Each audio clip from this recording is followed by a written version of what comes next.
যে গর্ত আলাদা কুতিলা আসহাবুল উখদুদ।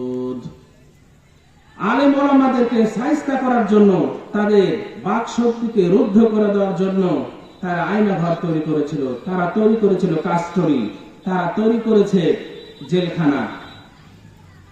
তাহলে এই ধরনের অবস্থার যারা আলেম ওলামাদেরকে কষ্ট দিয়েছে তারা কিন্তু আজকে নতুন নয়।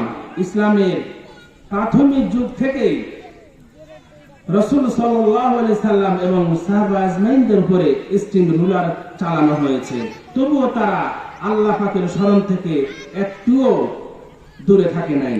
কিন্তু আমরা বর্তমানে আমাদের আলেম ওলামাদের মধ্যে রয়েছে অনেকেই সুবিধাবাদ, তারা এমন দিন ইসলাম আন্দোলন করে যেখানে কোনো সমস্যা হয় না, অথচ একদল এমন আন্দোলন করে তাদেরকে সামনে ইফতারি নিয়ে ইফতার করতে দেওয়া হয় না, জেলের ভিতরে যেতে হয়েছে।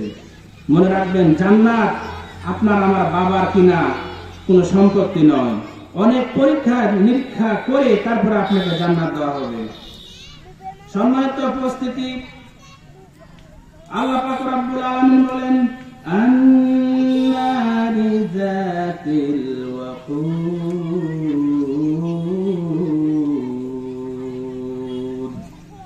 তাদেরকে আগুনের পাশ থেকে তাদেরকে দেখা হয়েছিল। তাদেরকে যে কষ্ট, যেমন আমাদেরকে স্বৈরাচার কষ্ট দিয়ে সেটা বিদেশে পাচার করেছিল, তারা জানান মেসেজ দিতে চেয়েছিল যাতে করে আমাদের ক্ষমতা থাকা দরকার, কারণ আমরা আমাদের বাংলাদেশকে জঙ্গি মুক্ত করতে সক্ষম হয়েছি। নাউযুবিল্লাহ। তারাই এই 17 বছর বাংলাদেশের নাম কবর দিয়ে দিয়েছে।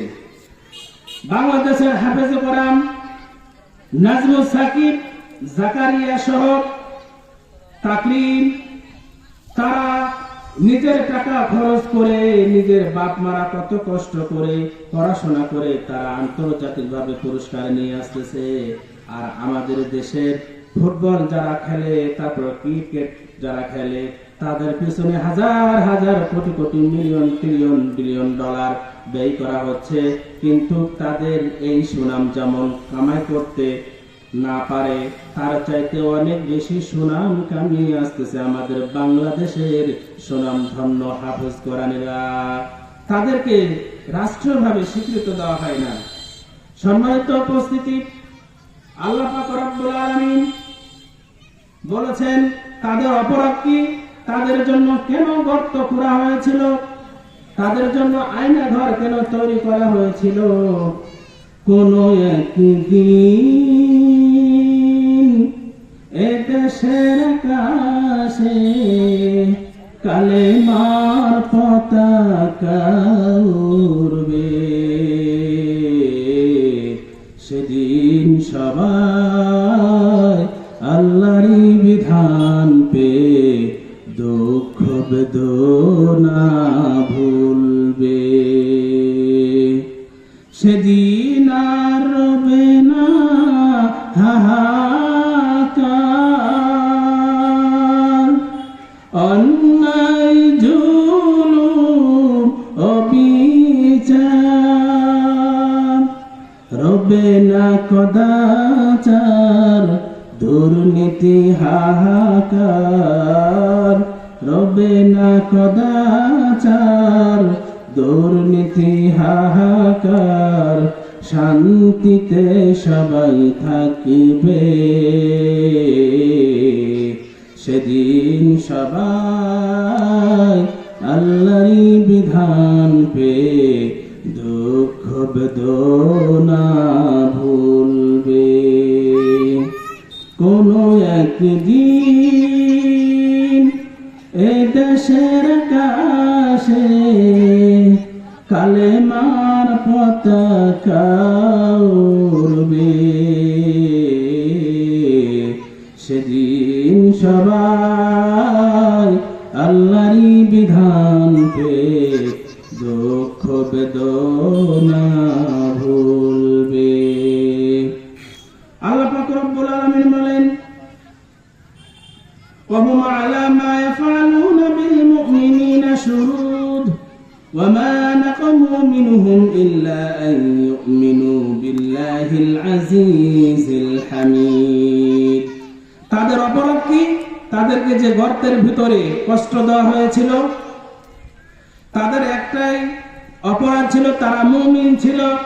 যেমন ফিলিস্তিনির মুসলমানদেরকে, শিশুদেরকে, ছোট বড়, বয়োজ্যেষ্ঠ, বৃদ্ধ, নারী, পুরুষদেরকে আমেরিকার কুলাঙ্গারেরা, ইসরায়েলের অবৈধ রাষ্ট্রের অবৈধ সন্তানেরা মুসলমানদেরকে কত কষ্ট দিয়েছে। উপর থেকে বিমান হামলা করে তাদেরকে ধ্বংস করা হয়েছে।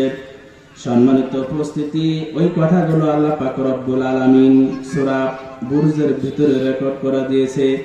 রেকর্ডটা হলো আল্লাহ পাক রব্বুল আলামিন বলেন তাদের অপরাধ হলো একটাই, তারা হচ্ছে মুমিন।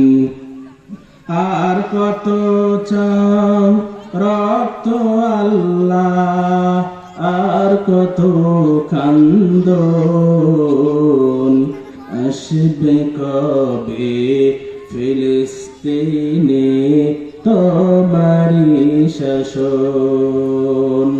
সম্মানিত উপস্থিতি, আপনারা এখানে সেখানে ঘোরাফেরা না করে তাড়াতাড়ি চলে আসুন আইডিয়াল মাঠে, মাহফিলের মঞ্চে।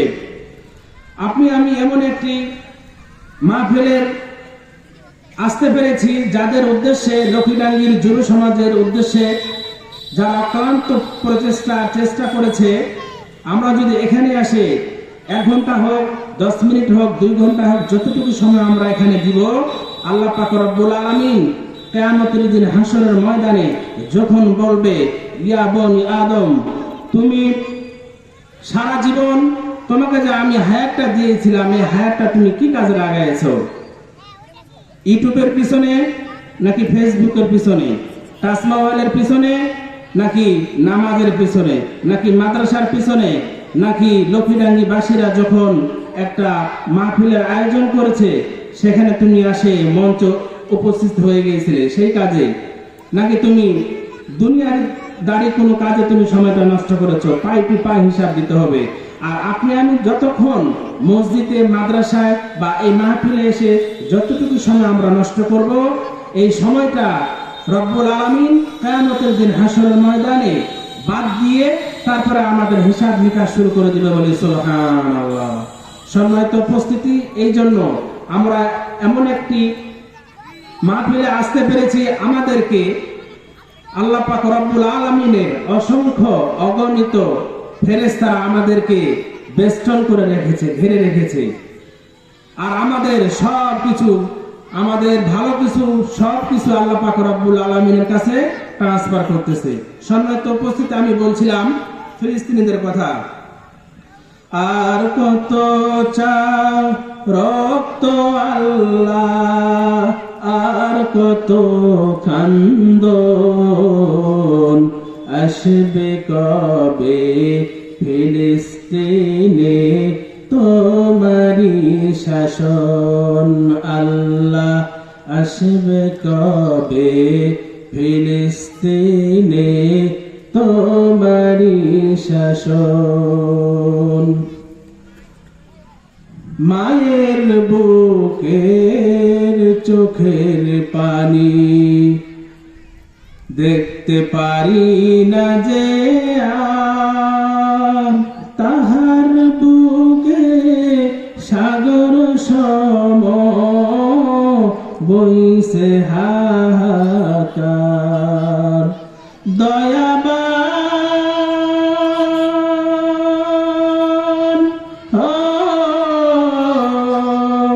মাজলুম হয়ে আর কত কাল, মাজলুম হয়ে আর কত কাল কাটাবো জীবন। আসবে কবে ফিলিস্তিনে তোমারি শাসন। আল্লাহ, আসবে কবে ফিলিস্তিনে তোমারি শাসন। তারপরে আল্লাহ পাক রব্বুল আলামিন বলেন, ওয়া মা